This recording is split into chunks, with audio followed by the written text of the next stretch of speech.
Hello, welcome to Steve McDonald's Crafting. Today what I'm going to be doing is an abstract picture, but with a little bit of difference. I'm going to be using my lovely soft makeup brush, some paints, some fluid retarder, but I'm also going to take the inspiration from this vase that I made a while back.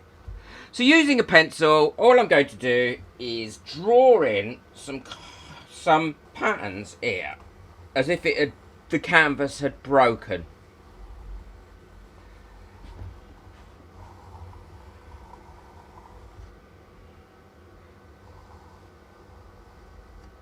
I don't want to make them too small, because I think if I make them too small, what's going to happen is it's going to be difficult to paint.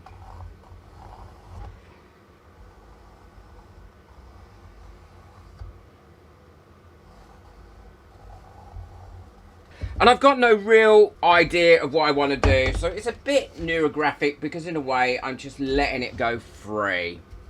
Now I am going to follow these lines down onto the edges of this canvas because I do want to make sure that I get the edges of this as well.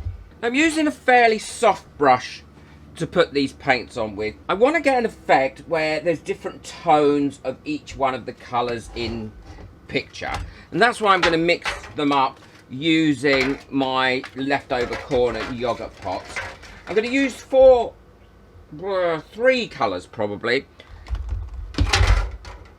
Those three colours.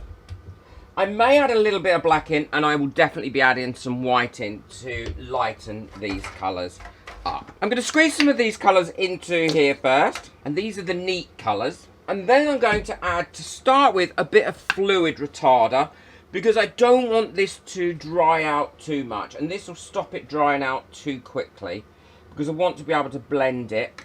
I love fluid retarder.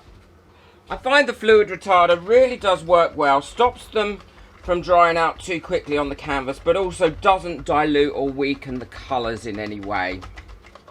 But you do need to make sure that you mix it right in.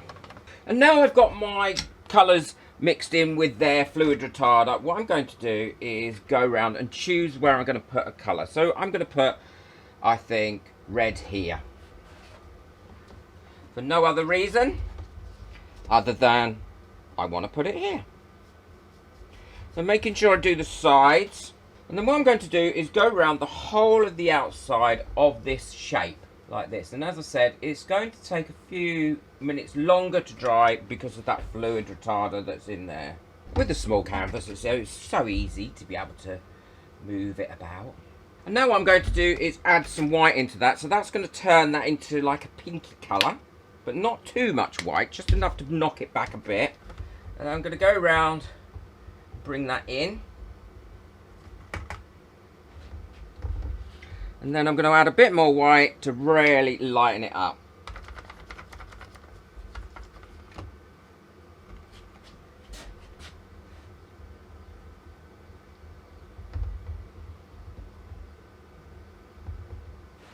And then right in the middle, a really almost whitey pink.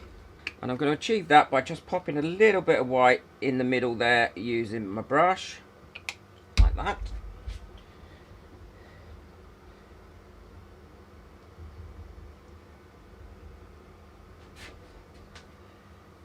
Put my brush into water because I don't need that now. And this is where I take my makeup brush and use the really soft makeup brush to blend these in so that you can hardly see them. And the makeup brush just does a lovely job of that. Just a light hand over it, that's all you need. There we go. So that's the pink one done. And I'm going to do exactly the same for the yellow one and the blue. So I think really the blue needs to be this one here. But I do need to wash out my makeup brush, and I will also dry it using a hairdryer so I can keep using it quite quickly. I mean, it'd be really handy if I had more than one. But I don't, oddly enough, have many makeup brushes around. So I'm going to do the rest, and then I'll show you what I'm going to do once they're done to then jazz it up a little bit more. And I'm going to do the rest in exactly the same way as I just did this red one. This is all dry now. It's been drying for about 24 hours, and I want to put a semi-gloss coat over the top of this before I do the next stage. And I'm using, this time, a polyacrylic gloss, semi-gloss coat. I'm going to be putting that on using a brush. And I'm hoping this is only going to need one or perhaps at the most 2 coats. But I think having the gloss coat on it, or the semi-gloss coat on it, is really going to make this pop and bring out all those beautiful colours. You can see the difference already between that bit and that bit where it's been glossed. Or semi-glossed, I should say. When I put a gloss coat on, I don't push hard.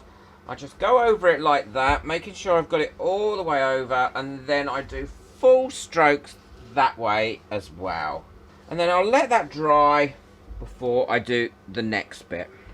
Well, that's all dry now. I did give it 2 coats in the end because I thought 2 coats would be better, and it definitely has. It's shined up lovely, and you really can see those colours of pop.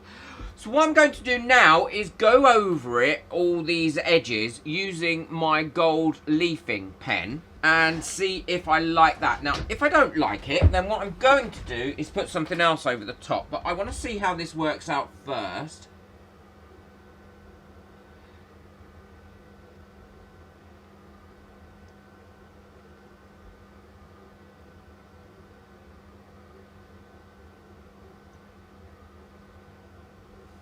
Oh no, I do like it.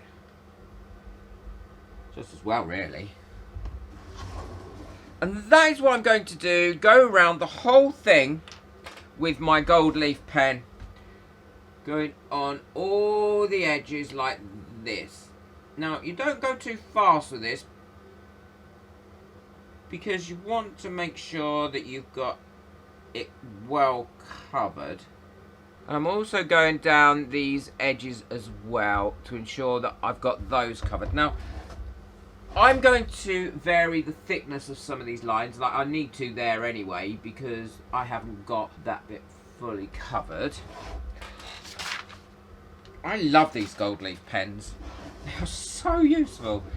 And there where I've got a bit of a smudge, I'm also going to make that a little bit larger and bring that in. And you can give these 2 coats with the gold leaf pen if you feel it needs 2 coats. And that bit there, I'm going to bring in like that. But I'm also going to bring in that bit there as a solid piece. Similar to what I did in when I did the actual vase. And this pen just glides on it. And this is why I wanted to ensure that prior to putting this on, that I've done the varnish. Because I wanted to go over this last without having the varnish on it. I didn't want to varnish this bit because it kind of has its own shine to it, and I didn't want to spoil that by using the varnish over the top of it. And I also wasn't 100% sure whether this would run or not if I put varnish over the top. Well, that's put all those ones in that have now gone around these edges. There is just a couple I have to fill in, which is there.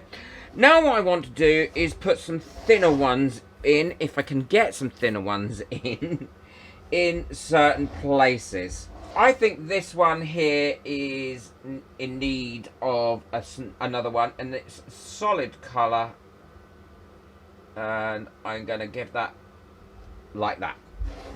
And that's broken up that yellow a little bit more. And the same for this red. I think that needs a jaggedy one in it as well. Gonna break that up. And then definitely this blue. I'm gonna come down and right the way through this one. And again, off the end. And I'm gonna take that same one right the way through there to there. I'm going to come off that as well, like that.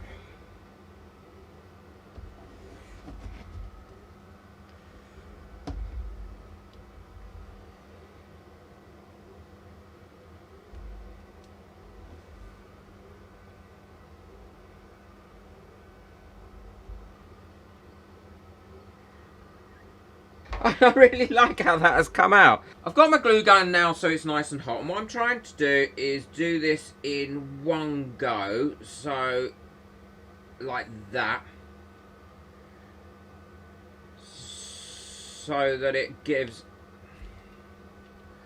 a nice even coat. Now unfortunately, because I have a bit of a tremor, it's going to be a bit of a jagged line, but if you don't have one, then you should be able to get a nice smooth line. And if you do have one, don't let it worry you. I don't. So now that's raised, and once that cools off, I'll be able to do something with that. Now I'm not going to do the whole bit that I've got here in raised. I'm just going over what is there. So you've got a bit that's raised, and you've also got a bit that isn't raised. Well, that's all nice and solid now. All that glue, I'm not sure if you can see it, but it is raised. And all I'm going to do now, again, is go round this on top of this glue and paint it with the gold leaf pen. It'll paint it nice. And because we've already got the pen underneath it and to the sides of it, look, the bit there that I've done, that will automatically blend in nicely with that because it's already there.